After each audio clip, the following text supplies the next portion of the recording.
Mailbag time. Let's see what we've got in these. I'll give you links down below if I can give you links for things if they're appropriate. Always look in the description. Also, if you want to help support the channel, help me to buy things from Mailbag, you can do that in the description down below or at the end of the video with a Patreon support link.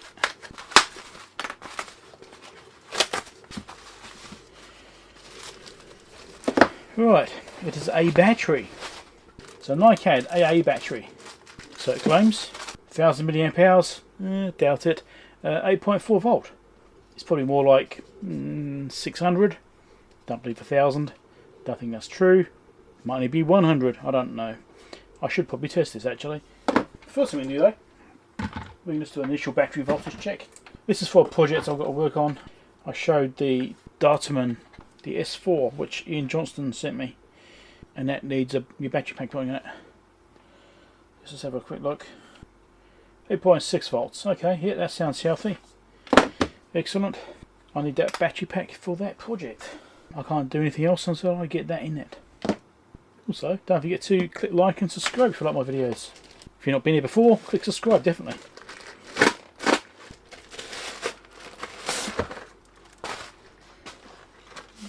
Right.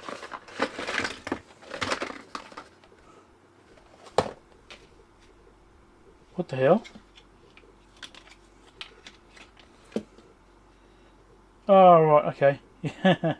Okay, these are just reused boxes and some of these are empty. There's nothing in some of these. They're just padding. Nothing in that one. Nothing in that one. Better check them all. 3 there. So you've got 3 there. 3 there.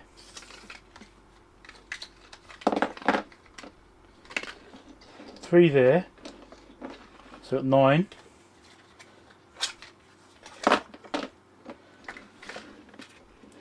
3 there, so that's 12. 13. Hope there's more than that. 16. There we go. 16 batteries. Interesting packaging. I've got those as well as these. I wasn't quite sure this one will just fit straight in as it is, or whether I'd need to build my own battery pack using these cells. Let's get the meter out again. Let's check these for health. These are also supposed to be NiCads. Yes, they are. That's what they claim anyway. Alright. 1.25. 1.25. 1.25. 1.25. 1.25. Great. 1.25. Get onto it properly. 1.25. 1.25. Well, they're looking exactly the same right now, which is good.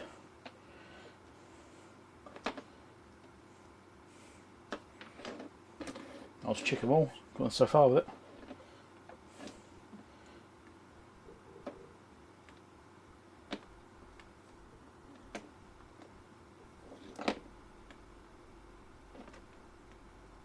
Yeah, they all look healthy. Great. If this battery pack doesn't fit in its current state, I can build one with these batteries. I always like having options. It's a cold rubbish now, but that's okay. Cardboard is at least recyclable. I can just chuck it in the recycling bin. It doesn't cost me anything to dispose of it, which suits me just fine. Next thing, don't use a real knife on this one. Just got the tape that's all over it.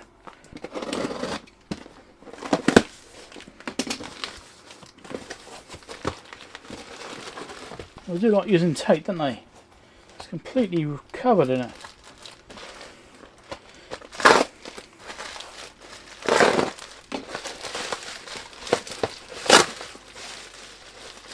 Right.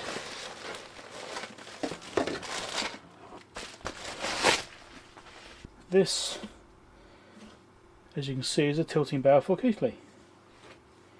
And we've got a set of feet, including the screws as well. There's 2 screws there.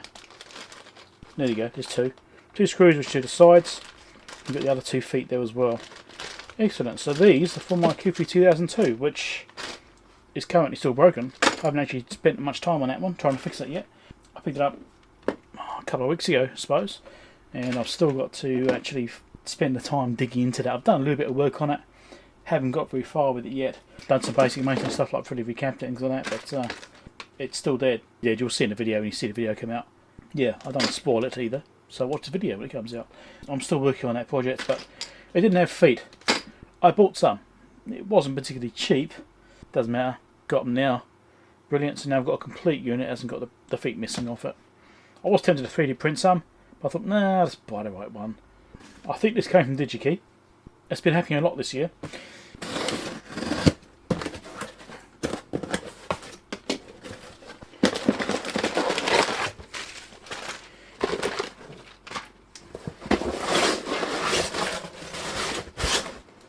NC14094 BDR2G, which are surface mount devices. Those are shift registers.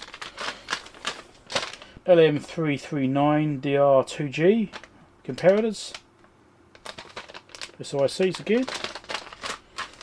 These are parts which I might be needing for the Keithley 2002. DG444 DYE3. It's 85 ohm, these things are. Bunch of them in there. These aren't particularly cheap. I don't know, actually these ones weren't too bad. There's 20 of those in there, so I must have got the prices okay. DG408. These are muxes. 100 ohm. 10 of those. DS1248Y 70 plus. So this is basically it's like one of these things, only different. This is also for the Keithley 2002. It's got a memory backup in there, but it's dated. What year is it dated? I can't remember what year it was now, but it's quite old. It's due for replacement. So this was like $100. This one part, so that was expensive. But apparently day code is 2545. So it's only a year old now. Well, not even that. That should be good. Let's check the date code on that actually. Let's check the actual date code. Because these have an internal battery. The reason you can't just replace this one with the Fram is because it's got an internal clock on it. It's got an RTC built in. Yeah, brilliant. It is indeed 2545. So brilliant. This will last at least 10 years. By the time this one goes flat, I probably won't care about the thing anymore, to be honest. Who knows? Who knows what the future holds? Some DG411. These are switches, 35 ohm switches. These are DYZs. Can't see them here, but SOIC is much like these other things. LM339 DR2G. There's one in there, so I had the other ones before, exactly the same. And Max 326 CSE. These are also switches, 3.5 kilo ohm apparently. I'm not quite sure what the kilo ohm refers to. There's 5 of those in there. Don't know why I only got 5. Maybe they were fairly expensive. Probably were. But those are all parts which I need for the Keithley 2002. So when I'm ready to get stuck into that thing, I've got those parts now. Now the items just arrived before I edit the video, so we'll chuck this one in too.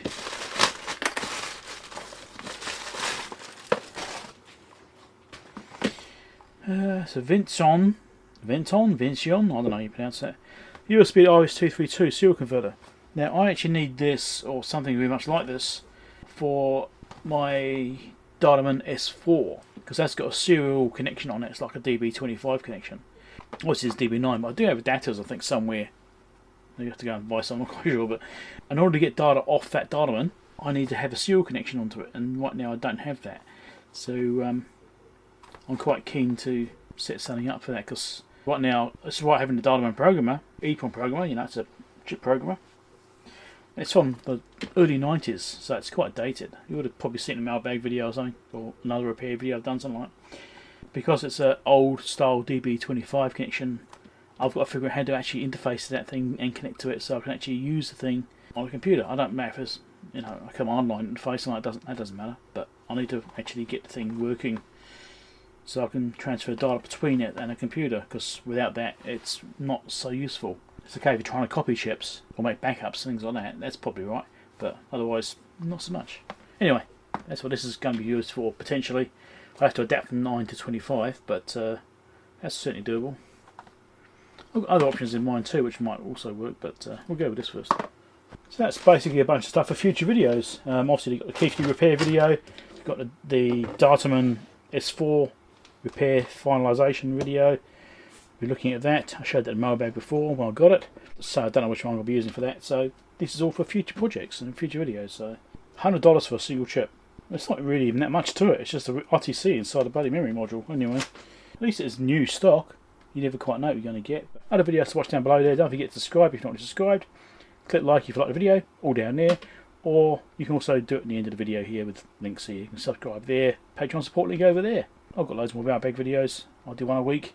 I've done one a week for years. So there's a lot of them. Catch you later.